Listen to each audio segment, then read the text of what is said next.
Hey guys, Gains with Gertz here. I want to talk about the leg press today. Should you do leg press? And if you should, when should you do it and why should you do it? We're going to cover all of that in this video, particularly these 3 questions are what I'm going to answer for you guys in under 5 minutes.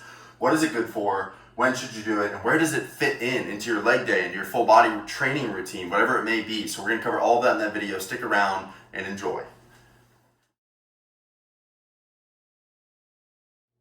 So the first thing that we want to consider when we're answering this question, should you leg press, is what is it good for? What is leg press for? Why would you do it in the first place? I'm assuming you're trying to grow your lower body, right? That's why you're implementing a compound movement for the lower body, right? A compound movement involves 2 joints moving, or it's a multi-joint movement, 2 or more joints, right? A single joint movement, like a knee extension where you sit and kick your legs out, is a single joint movement because you're only moving at the knee joint, right? Now, a recent study in 2020, a systematic review of like all the scientific data done on leg press, showed that leg press is for the quads, primarily the vastus medialis and vastus lateralis, which are 2 of your 4 quadricep muscles, okay? So with that being said, why would you do it? You would do it to grow your quads, okay? It is a compound movement, so it does involve like the glutes, the hamstrings, your calves, okay? But if you're looking for complete leg development, is the leg press the best exercise to use? The answer is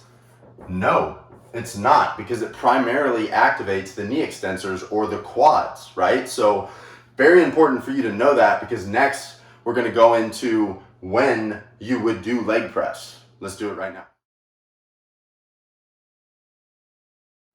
The second thing that we want to consider when we're asking, should you do leg press, is when would you do it? Okay, we just identified in step number 1 what it's for, okay, and why you would do it. For quad development, right? It is primarily a quad focused exercise, okay? With that in mind, when would you do it in your program, in your exercise routine? Well, we're going to talk about where it fits in the best in question number 3, but for now, let's just understand that you need to treat it as a isolation exercise for your quads. That's the best way to put it, okay? So you need to be thinking like, in my program, whenever I want to do a quad-focused exercise to grow my anterior thigh, the front side of my thigh, I'm going to use leg press, okay? Now, let's cover that real quick.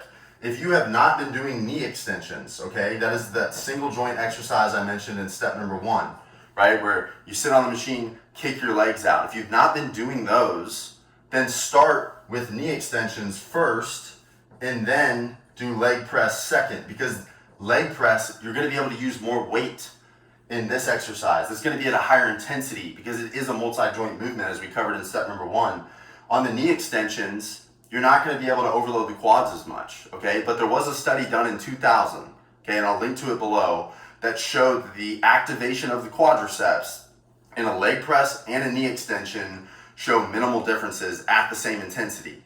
That is why I'm telling you, start with knee extensions and then progress to leg press if you're trying to grow your quads, okay? So we're going to talk in step number 3 about where it fits into your program, okay? Where you should do it based off of what we discovered in the first 2 steps. So let's jump into that right now.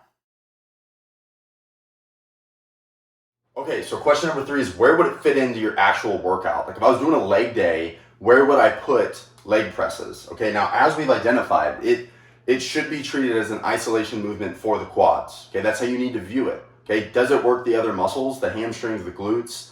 It works the calves. It even works the front side of your lower leg, the anterior tibialis. Yes, it works all of those muscles, but as under the training principle of specificity, we want to treat it like a quad exercise. Okay, call it what it is. All right, so where would it fit in? Well, you guys know with any lifting routine, if it was a leg day, maybe I start with some form of squat, right? And then I do some sort of hinge, okay, as my second exercise. And then at the end of my workout, what am I primarily doing? Isolation work, right? Down here is typically the isolation work, which is typically, smaller movements, single joint exercises that are focused on like, hey, I'm gonna do like a calf raise, and then I'm gonna do a hamstring curl, I'm gonna do a knee extension. Okay, that's isolation work. This is your compound work, okay? compound movements, multi-joint exercises that require a lot of brain, a lot of, sufficient movement patterns, I'm asking you guys to put leg press in between the two. Because like I said, it is a multi-joint movement, but it should be treated like an isolation movement for the quads. That's gonna help you guys out tremendously. So don't put leg press at the top of your workout. If you're doing that, you're pre-fatiguing the quads before you get into your squat pattern or before you get into your deadlifts or your hinge patterns, okay? So is that a good approach? Yes, with very advanced training methods, you wanna use pre-fatigue, okay? Which is where you fatigue a muscle and then you go do a movement that requires that muscle, hoping that you get the other muscles, the accessory muscles to that movement, more active, okay? If you're not trying to do that, then don't put leg press at the front of your exercise or your leg day. Put it in the middle. I hope that helps you guys out. I'm gonna give you a bonus tip, stick around. Okay, so before you guys go, you have to know this bonus tip, foot placement. Check out my bad stick trigger falling here. What do I mean by foot placement?